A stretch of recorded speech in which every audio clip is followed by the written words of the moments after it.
In a world where fragmented operations leave aircraft collecting dust instead of collecting revenue, one podcast has set out to destroy downtime. This is the Death to Downtime Podcast, the only podcast dedicated to aviation and aerospace tech ops professionals. Here's your host, Andy Hakes. Well, good morning, good afternoon, good day to everyone. Welcome to another episode of the Death to Downtime Podcast. I'm Andy. I am the founder of AirExpert, and I'm really excited to dive into a topic that doesn't get nearly as much attention as I think it deserves. The most important thing that I want our audience to understand about AirExpert and the Death to Downtime Podcast is that the only reason it exists is to amplify the many voices and the ideas, the thoughts, the insights of the many air experts around the world. So the people who have made it their life's work to make sure that the technical side of aviation and aerospace remains safe, remains reliable, and remains efficient. So today we're going to have a conversation with Oscar Roman, Vice President of Maintenance Operations at Saudi Airlines, who is joining us all the way from Jeddah. Oscar's got some great ideas and conversational topics that we're going to explore. So good morning, Oscar. Good morning, Andy, and thanks for having me here. It's my pleasure. And, I am really glad to be able to be part of this project you have between your hands. I think it's really important to give a voice to aviation and tech ops in particular in the media. So it's my pleasure being here. Thanks a lot. I appreciate that. And I said good morning. I'm thinking it's morning here. It's obviously much later in the day there in Jeddah. But thank you very much. I really appreciate you joining. So I think what we're going to discuss today is the topic of leadership. It's a topic that is near and dear to both our hearts. But what I want to share is that we're not going to talk about leadership just in its typical sort of general sense, but from the perspective of people who've maybe come into the industry in a technical capacity. They started out their career journey as mechanics, engineers, technicians, something like that. But now, as they're growing and they're looking to figure out what is next, they're more interested in evolving into and shifting their focus to develop into leadership roles. That is certainly something that is not easy. Do you want to kick this off as to what you think is an important starting point? Sure, Andy. I think, we're coming from, as you said, a highly skilled industry, and the transition to be a leader or to become a leader is not necessarily easy. And the skills that you need as a leader are not the ones that you need as a subject matter expert, right? So addressing that leadership gap is an important exercise we need to do as leaders in the industry. And I think that the discussion today will really, help to get some insights and to put some context on it. Fantastic. Great. I think everyone would agree that the industry changed in 2020, 2021 with regards to COVID. There were a lot of lessons learned, and there was some fallout. I would say some good things that happened perhaps as a result of what the industry experienced, and some negative fallout as well. What do you think are some of the ways that the industry shifted, and how do those shifts reflect the changes that are going to need to be made going forward? So I think you nailed it, right? We are coming from a post-pandemic scenario where all the transformation programs aim at cost cutting and restructuring, and we are moving towards a new phase, right? Which is maybe reinventing aviation and reinventing how we understand the commercial models. I think there is a strong need of reimagining our current commercial models. So I still see the horizon clouded with supply chain disruptions, economic instability, geopolitical instability, but I think we are, as I said, moving towards a better understanding of the customer and how we can follow the customer across the journey. It's not just getting a flight ticket paid and moving the passenger from airport A to airport B. It's about following them across the entire journey. We've understand the loyalty programs and the impact that they have in the P&L. We see joint ventures, strategic partnerships, cross-shareholding, and of course, the big wave of data analytics, digital transformation, and AI is here to help us leverage it for both operations and commercial. So I think Our industry has been disrupted two times, I will say. The first one is with you guys in America and Southwest coming with the low cost model concept.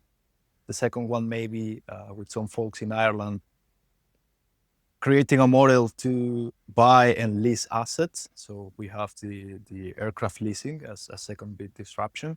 And I think that this movement towards a new phase might be a big third disruption. So all of this is hardware, but we cannot forget about software, right? We've mentioned leadership, people, culture. This is the software. So I see the industry moving and the hardware is well defined and we understand it. But maybe the software is something we're leaving aside and actually is the system that holds all together. There's a lot to unpack there, and I think it's all fascinating. So you touched on something very interesting, and it was a topic that I was thinking of bringing up later in the conversation, but since you alluded to it, I'll bring it up now. So one of the things that I've seen and in having a lot of conversations with peers and just people around the industry, as a matter of fact, I think I saw this in a recent McKinsey report. There's very often a significant gap, a chasm, if you will, between people that really understand the technical side, as we tend to focus on, and people that understand the commercial side. And in the things that you were just elaborating on, you bridge the gap between those two and disruptions that have brought change on the commercial side of the house, as well as disruptions that have brought change on the technical side of the house. Have you always had an eye on the commercial side and what happens on that side of the industry? Yeah, absolutely. And I think it's really important. I think we are coming from, tech ops has a cliche across all these years. And sometimes we hear things like, you guys in maintenance think that the airline is created just so you can maintain airplanes. So I think it's really important to have the full picture present always, why we are doing what we're doing, why we are maintaining airplanes, why we are ensuring the airworthiness of the fleet, right? It's so we can operate and we can generate revenue. So the passengers will be happily flying and we will be able to continue the business. So I think it's really important to have this perspective. All right, thanks. So if you think about someone that is just in the earlier stages of their journey, maybe they're just starting out on the technical, the operational side of the house, but don't necessarily have a window into what happens on the commercial and revenue side of the house and all of the things that can drive disruptions. What do you think it is that's lacking today that prevents people from seeing those? Why is there such a gap between the operational side of the house and the commercial side of the house? So as I said, I think it's all about knowing the full picture, and to do so, we as leaders need to communicate properly what are the elements present in our ecosystem, right? So you don't have silos. The technician who is turning the wrench understand what the company is doing to generate revenue, where the challenges are outside technical. So I think there is a big room for improvement into understanding from different angles the industry, and it is our duty as leaders to ensure that each and every team understands from a holistic point of view the business. The same goes for marketing. Maybe there is a marketing engineer or specialist doing his stuff, and he or she might not be aware about what technical is or what we are doing. We are not breaking airplanes as many people think. We are doing the other way around and trying to get the fleet reliable and on the air, which is where it should be. So I think it's all about properly communicating and ensuring that there is full understanding across the whole team. And at the same time, this will create the traction that you need to move forward, because you will break silos and everyone will have a better understanding of what we're trying to do. I agree strongly with there. My view, of course, anything else evolves as I learn more and as I grow and continue my own journey.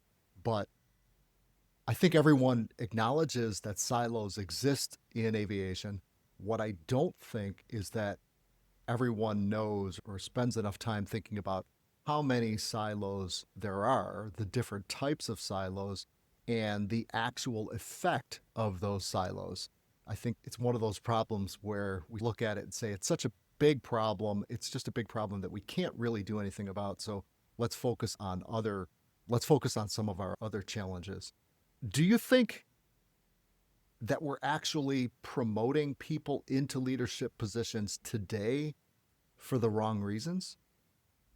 Well, I think there is a leadership gap creating for different factors. In aviation, we talk about a lot about the technical gap, right? It's real, it's urgent, it gets all the attention because it's measurable.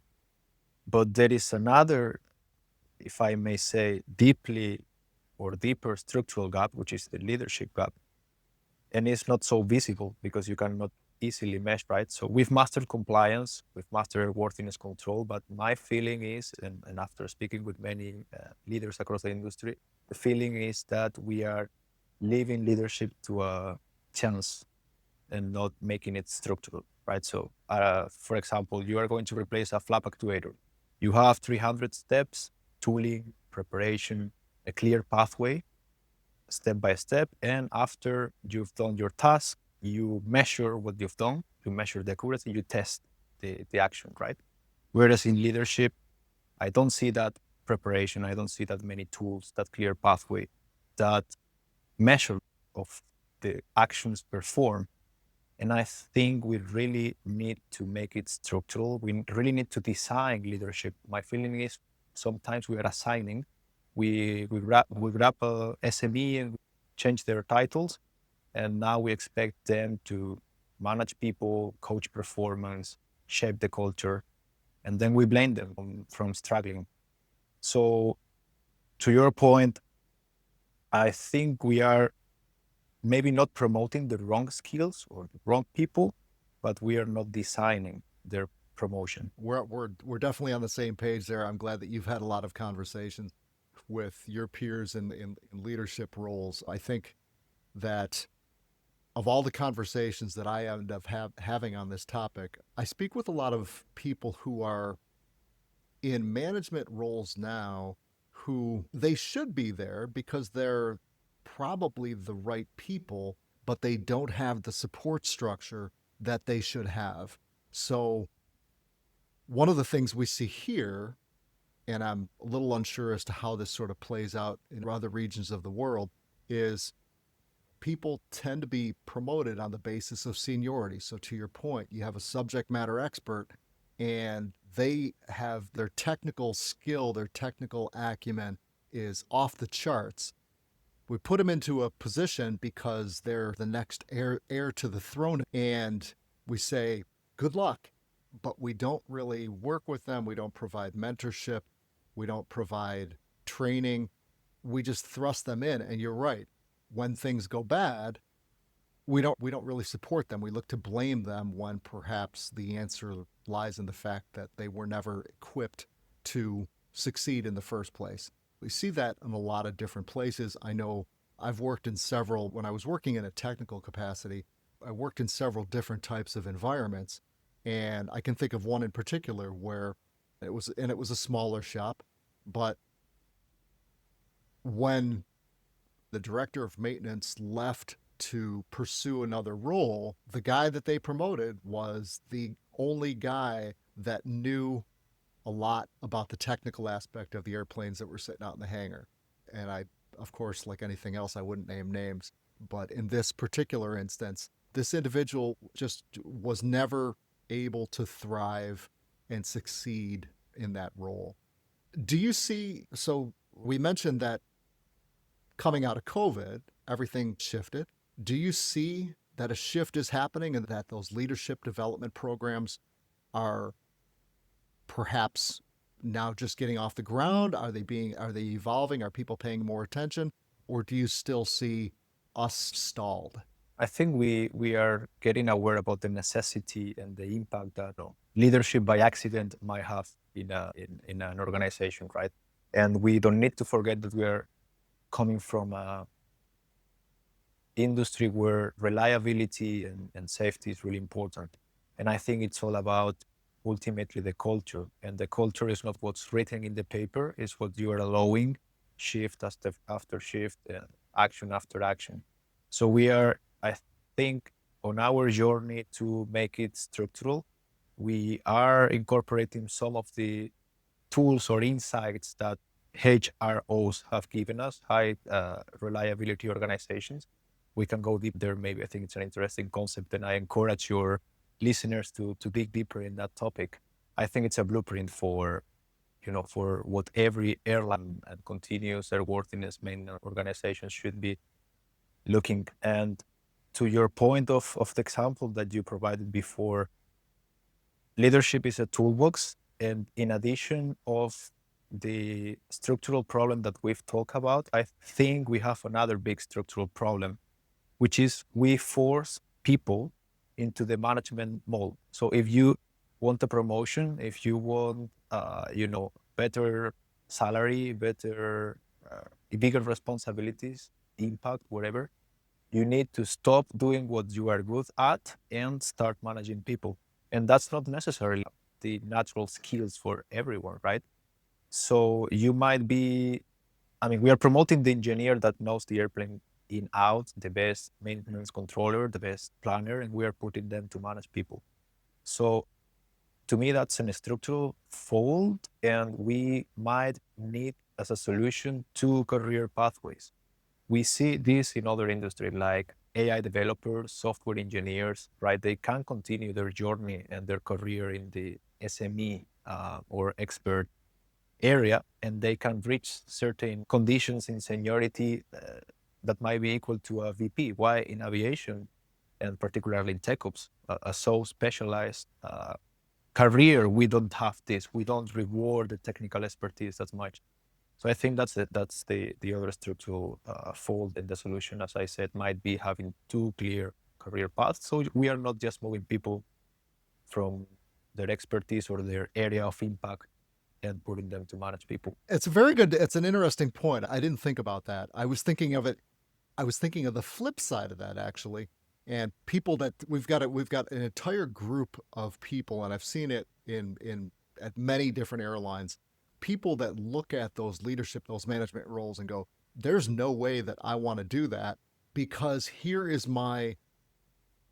what I believe this role is going to require. Now, maybe their view and their perspective of what management and leadership is completely different from what it should look like, but they look at moving into a supervisory role, and then perhaps beyond that, who knows what comes next. But they look at that and they go, there's no way I want to deal with that. I see what my leadership team has to deal with on a daily basis, and there's no way that I do that. In doing that, they miss the opportunity to understand what leadership really should be. Can you give me, I'm actually a little bit surprised, never thought about it in the context of pushing people into those leadership roles. Is that something that you see that is more common on a regional level? Or have you seen that at many different places and in many different environments? So I think it's commonly extended, right? And to me, it's a failure to address the proper transition of leadership. Because if you are doing the things in the right way, the example that you mentioned before, there is a guy that leaves and there is only one guy that knows how to do the thing. So you automatically select this guy to the management role or supervisory or whatever. That's, as I said, not structural at all. So I think we should design for it. So if we have a career path development, we will assess people in quarterly basis, twice per year, whatever. You will, position your team with the 9-box model. You will hear from their side as well, which is really important. It's not just about designing and taking the decisions up, down. You will understand what are the strengths and the weaknesses, what are the willingness of people, how they see themselves progressing in their careers. So you will start, investing into the development of your team in these two career paths. Might be people that is more interested into getting more expertise and embedding and being the SME, the guy who will mentor and teach the new engineers in the technical side. There might be part of the team which is more interested into managing people. So I think, you need to have succession plans. You need to really train and invest on the right. So, for instance, you're studying your AMP. You want to be a certifying staff, you need to follow certain steps, right? You will need, first of all, to get your license. You will have an OGT period where you are going to be mentored and supervised by an expert in your field until you will get the knowledge and the expertise to become autonomously certified. So the same goes for leadership. If we are talking about promoting people for a team lead role, manager role, whatever, you will need really to invest in your knowledge, and you will require certain supervised or coach period where you will be learning from an expert, and then eventually you will become the expert. So whether you are trying to progress in the technical or leadership side of it, I think the key concept here is to make it structural and to ensure that this is designed, not assigned, as we said before. Interesting way of putting it. A lot of times in this industry, we know there are problems. We know there are some very serious structural problems, but we don't necessarily associate those problems with a cost. Is there a cost of not having enough leaders, enough people that want to move into leadership roles, people that are now in those leadership roles but don't necessarily have the support structure to maximize the potential of their role? I mean, is there a cost to that? I think the cost is huge and really hard to measure, right? Because it goes beyond the P&L. It can affect even business continuity. It can affect airworthiness. Normally, if you, I mean, the consequences of leadership by accident will be, I am a good doer. I am the engineer that knows the aircraft in out, right? I am promoted to a leadership role, maybe without preparation. My natural behavior will be to continue doing what I am good at. I will jump in the tasks, I will fix things, and I will address the symptoms, maybe not as much the root causes, and ensuring that the team has the resources to function. So I am now becoming the bottleneck. That's a quite common situation across the industries and a shared concern about many people I've spoken with. So one person becomes the bottleneck. That example in a sport analogy will be similar to, I think I am the best team player in a soccer team, so I will decide to play by myself. I will not pass the ball, and I think that the result you will miserably fail. Sorry for being so clear. And this micromanagement, I am not saying it's necessarily bad. You need to be hands-on sometimes, depending on the team and the situation of the organization in general. But becoming the bottleneck will also create, as immediate next step, burnout and disengagement in the team. The team will stop thinking critically. The team will just execute direct instructions on order from this example of leadership, and ultimately this will make the culture erode, right? So you might be compliant, but behind the KPIs or behind what's written as culture in the organization, you will see a erosion. Escalations might get delayed or even performed. Ownership, I think it's replaced by task completion. So you see things are moving, but you have a downside effect that you might not be realizing, and the impact of this is tremendous. So I think that's the cost of leadership by accident. It's really hard to measure, but it will affect the team morale, culture, P&L, and even operations continuity. It's funny. First of all, I love the soccer analogy. Soccer fan myself, and yes, throwing in those analogies always helps to just illustrate a scenario, illustrate a complex scenario. As you were talking about that, I had this visualization in my head, and what I was thinking is that if we were having this conversation on stage at some sort of big industry event, and this was a fireside chat, and you said exactly what you just said, the visualization that I had is that everyone that was both in an operational and a leadership role would probably be sitting there nodding their heads in agreement.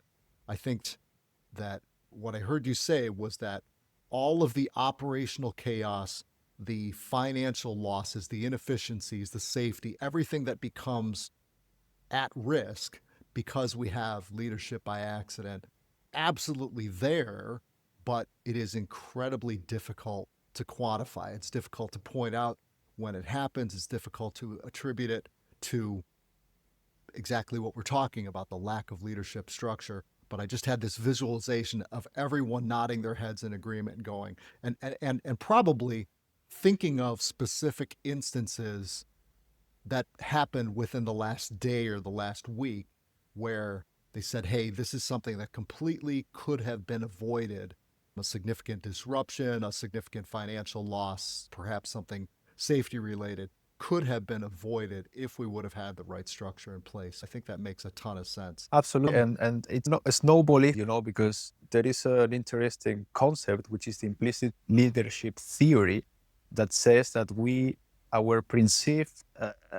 our perception of what a leader should look like is based or influenced hardly by our previous leaders. So it's not just about the particular point in time or the particular organization that you might have been eroding by being a wrong leader. It's about all the people that you have impact and the impression that you are creating in their mind about how a leader looks like. Let's imagine that you've been only working in a company for 35 years and you've got one leader, which is our, soccer analogy football player. You will think that's the natural attributes of a leader. That's how a leader should look. That's what you need to become once you're a leader, right? So this is really about the impact that you're creating in all the people that you're surrounded by. All right. Yeah, very well taken. So to bring this down to earth a little bit, one of the things that I think, well, everyone, I won't say everyone, but a lot of people would agree, we do have this gap, and that the gap that does need to be addressed, recognized, really, we need to have strategies on how to fill this gap. I think that another group of people might look and go, okay, what you're saying makes a lot of sense, but how do I balance the day-to-day operation and developing my people? Because when I think about it, and when I think about a lot of people that work in technical and maintenance operational roles, they come to work every day. They put out fires, and as soon as one fire is put out, they go to focus on fighting the next fire. Are a lot of airlines, a lot of companies in aviation in general, are they staffed? Are they able?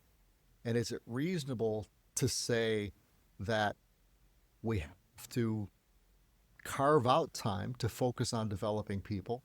If so, like, how do they actually go about that? What can they do that sort of makes it real and makes it a little bit less abstract? So I think it's again about designing properly things, and it's a leadership responsibility. If you don't think you're finding enough room for developing people or for doing this exercise, and you are in a firefighting environment, as you said, it's all about leadership decisions to be able to staff properly and to find the room to do this transition. Because, we are in a boat, there is a hole, the water is getting in. If you're just concerned about getting the water out of the boat, you will be your entire life trying to do so, but the water will continue flowing in. You need, of course, to get the water out, otherwise it will sink. But at some point, you need to address the root cause, which is the hole, which is making the water go through the boat. So it's a leadership decision, and it's a balance in between how you handle the operation and how you make people, continue making the airplanes fly while you are designing this transition or this development of the team. Perhaps a little bit of a provocative question. Do regulators, the various regulatory bodies around the world, do they actually play a role? Is there an opportunity for them to play a role in this, or would that simply create more layers of bureaucracy? Absolutely. I think the key concept here is how hard to measure this, right? We were mentioning this before, but again, the regulators, and coming back to your previous question, has an impact, and regulator responsibility is to ensure that the continuous airworthiness maintenance organization is properly staffed. It has the right competency to carry out their activities. That's one. They put some pressure on understaffed organizations to ensure they have the resources. And this will ultimately create an effect of having enough room to not only perform the mandatory tasks, but design for the progression of the team. And I think that they could be more assertive when asking for certain training programs or qualifications that leaders should have. You cannot certify an airplane if you don't have certain qualifications and experience. But sometimes we do not put that much attention into development of people in leadership, which is hard to measure, of course. But I think, to your question, yes, there might be a positive impact in not only internal agents, not only the organization, the surrounding stakeholders, and one of them is the aviation civil authorities for sure. Gotcha. Okay. All right. That does make a lot of sense. I mean, I guess in the same vein, in looking towards like outside or external entities and external forces to change this situation that we have in front of us, I mean, how do you see technology? And of course, I have to throw it out there because it's just a thing these days. How do you see artificial intelligence as playing a role in perhaps filling this structural gap or making it a little bit more efficient to put some of the processes and structure into place that we're now lacking? I think we need to leverage it, and I think we are on it. And I am sure, even that we're a really, solid industry when it comes to changes for various reasons, I am sure we will manage to integrate technology and AI properly into our day-to-day operations. And actually, I think it's part of the concept we mentioned before, HROs, right? We need to do root cause analysis and, from a holistic point of view, address inefficiencies in our systems. Let's put an example, an accident, right? We've realized that many times we need to protect the airplane from human interactions. For 9/11, some other commercial accidents that happened years back, and there were an implication of a human manipulating the airplane itself. Technology might help there to prevent intentionally harming an airplane, right? So if the airplane got hijacked and they are looking for a crash, there should be an investigation and a root cause analysis, so we can understand the impact that technology might have into getting in place and avoiding that to happen. So I think we are on it. And it's not just about technology, it's about addressing things from a holistic point.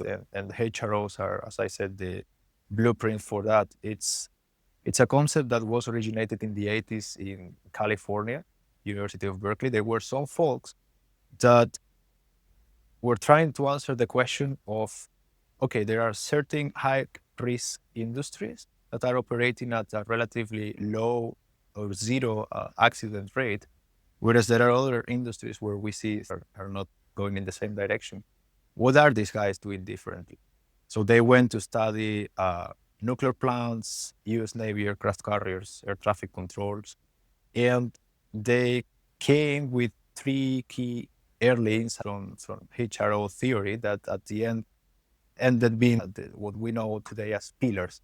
So the first one is failure is natural unless you are constantly making force against it, right? Even that you see things are running smooth, you need to understand the weak signals and you need to constantly be enhancing your system to prevent failure. And I think technology here plays a really important role.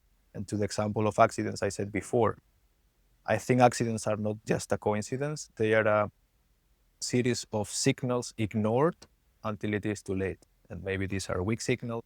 A weak signal, just to put it into context, is, for example, in 2019 in Wuhan, we start seeing a peak in abnormal pneumonia cases, right? That was a weak signal that we might be facing a global pandemic. Of course, it's hard to interpret it at the beginning, but those repetitive signals ignored, it's what create an accident. And maybe technology, and especially AI, and that analytics can make us able to understand or to spot these signals before.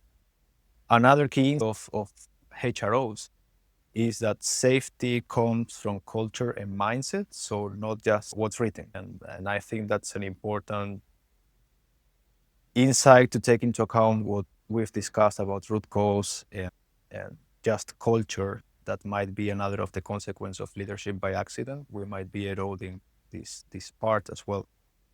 And the third key insight these guys came with is that leadership is distributed. So we don't need necessarily to take the decisions up, down, as we said before.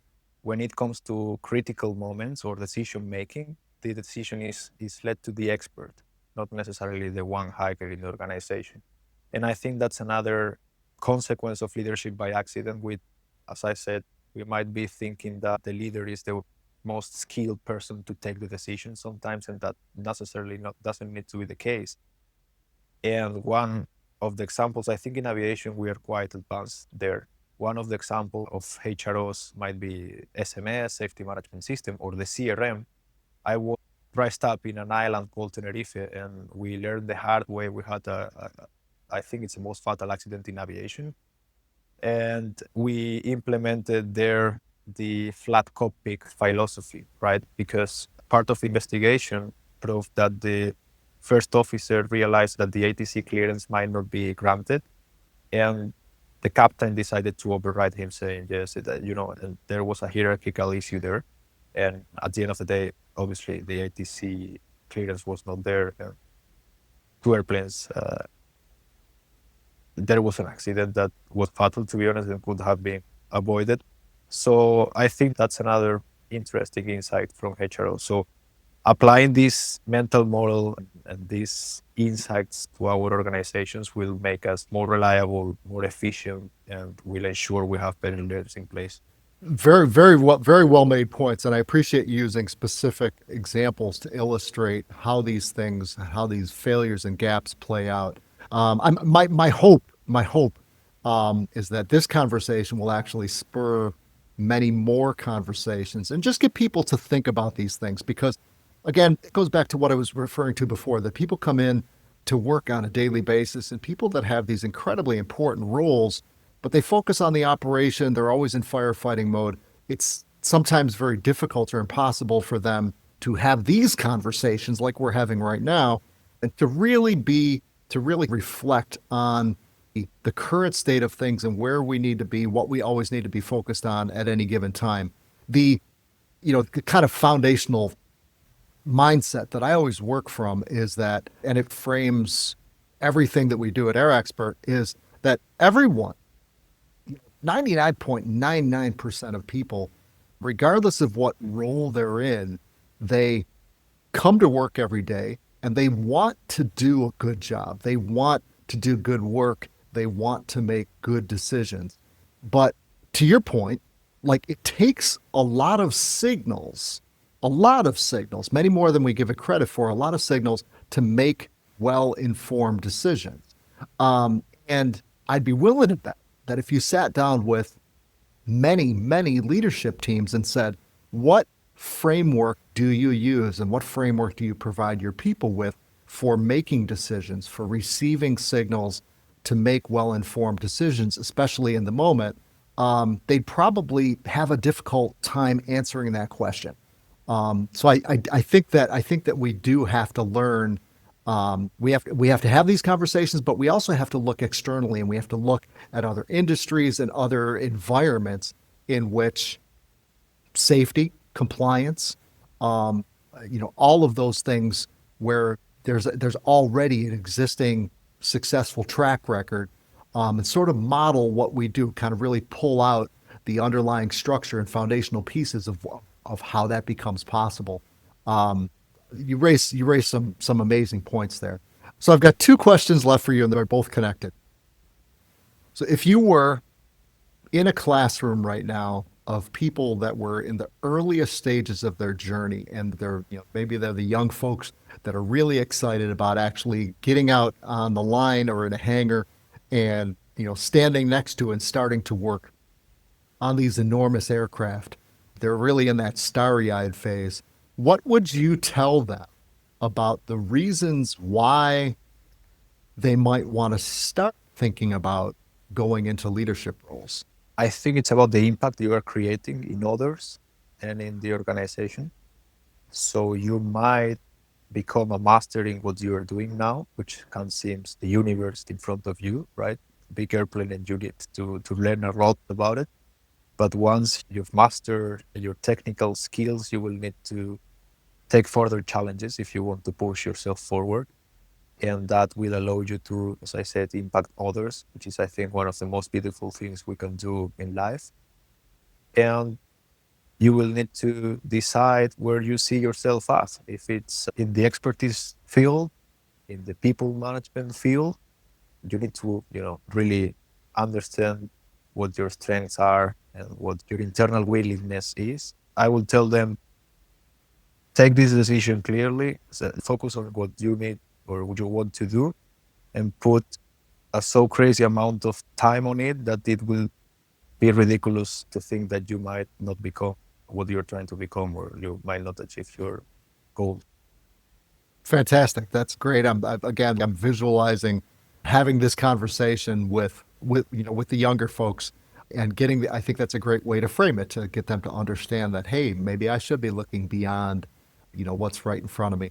And so the second part of my question is, for those people who, I think we can all acknowledge that, change doesn't occur overnight typically, but for those people that are perhaps in the earlier stages of their leadership journey and they've already been placed in a leadership role, but at the same time, they don't feel like they're supported. They don't feel like they have the structure. They don't know necessarily where they can turn or what they can do to be able to advance, to be able to learn, to be able to grow, and continue the evolution. What do you suggest they should do? What are one or two of the things they should do or look at or think about that might help them when they don't have that foundational structure around them? First, invest in yourself. That's the best investment you can do. Learn and have a mindset that you're an eternal student. It doesn't necessarily need to be official titles or degrees or whatever. Just invest time in yourself and try to get your skills upgraded.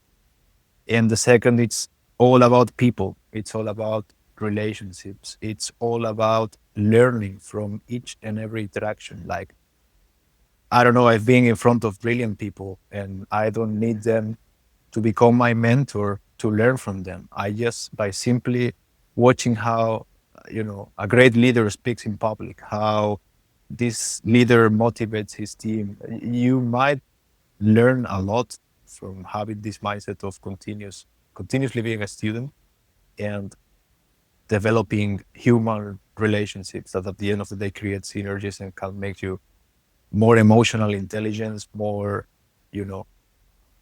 kind and able to support teams, and ultimately it will generate you a wider network, so you might be better positioned for being awake when the opportunity comes. Points very well taken. I think both of them, you hit the nail on the head. For myself, one of the things that I try to emphasize whenever I'm having these conversations, sort of one-off conversations with individuals who are in that exact role that I described, is focusing on building, nurturing, and maintaining a network of people. I'm very fortunate in that over the years, and it's taken a long time to do, but over the years that I've been able to build a network of people that I, implicitly trust, people that are always going to be helpful. I think sometimes people think that a network can be transactional. And unfortunately, I'm sure that some people do use it in such a manner, but this whole thing is about people and about being able to trust people and learn from people, grow with other people on their journey. So I think both points that you brought up there, incredibly valuable. So I think, we covered a lot of territory there. And like I said, I think what I would love is if this particular conversation here sparked other conversations with people, with leadership teams, with people who are, thinking and considering, okay, do I want to pursue a leadership role? Is that something that's right for me? And how do I go about that? I must say, in speaking to you, I've known you for a little while now, but in speaking to you and having this conversation and learning from you and how you see the world and how you see the challenges that we face, I can say with confidence that, any team that you are leading and anyone that is able to learn from your perspectives, your education, and everything that you've learned on your journey so far is indeed very fortunate. So I'm sure that whatever comes next for you, and I'm sure there will be a lot of things that come next for you because you're a young guy. I'm sure your own journey is going to be amazing. It'll be fun to see how it plays out. Thank you, Andy. And to be honest, I think I've been really fortunate to meet certain people in my path. It comes back to the implicit leadership theory that I mentioned before. I had great leaders, to be honest, and I've learned a lot from them. And I think that's my biggest skill, being so blessed to be able to share time with marvelous people and to have this mindset of continuously learning. And to the question you raised before, to what do you say to two young folks that are starting their leadership career? I think age and experience often, of course, drain, but it's not necessarily the same thing. Like the most brilliant mind in the world, to me, without any doubt, is Isaac Newton. The guy discovers the laws of motion, working by himself. The guy working by himself discovers the international law of gravity. Then there is a guy that comes and say, hey, Ike, I don't know if they call him Ike, why do planets orbit in ellipses instead of perfect circles? And he's, I don't know, but I will be back to you. He does his homework, comes back and said, look, here's the answer.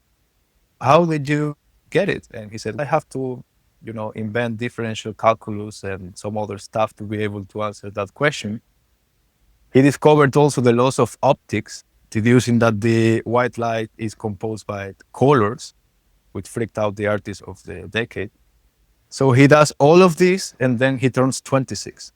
What I'm trying to say is that age and experience doesn't necessarily need to be the same. Of course, they are related. So my advice to the young folks that are starting their leadership career, as I said before, is put so crazy amount of time and invest in yourself that it will be ridiculous to think that you might not reach your targets. Great. I think you summed it up well, and I think it's a great note to end the podcast on. Oscar, I can't thank you enough. This has been so pleasant to talk to you. It's been wonderful to learn from you, and I'm really excited about other people hearing your voice and your thoughts and your insights. I think that it's not only educational, it's inspiring as well. And I think that as an industry, regardless of if people are sitting on the operational, the technical, or the leadership side of the house, I think that's exactly what we need. So thank you very much for that. Thank you, Andy. So that is it for another episode of the Death to Downtime podcast. I'm hoping that everyone got something out of this. I know I did, and I'm very confident that we'll be hearing a lot from a lot of our audience about how good this episode was. There's certainly a lot of ground to cover when we talk about things that we can do to reduce and kill off the downtime for the aircraft that we all count on every single day.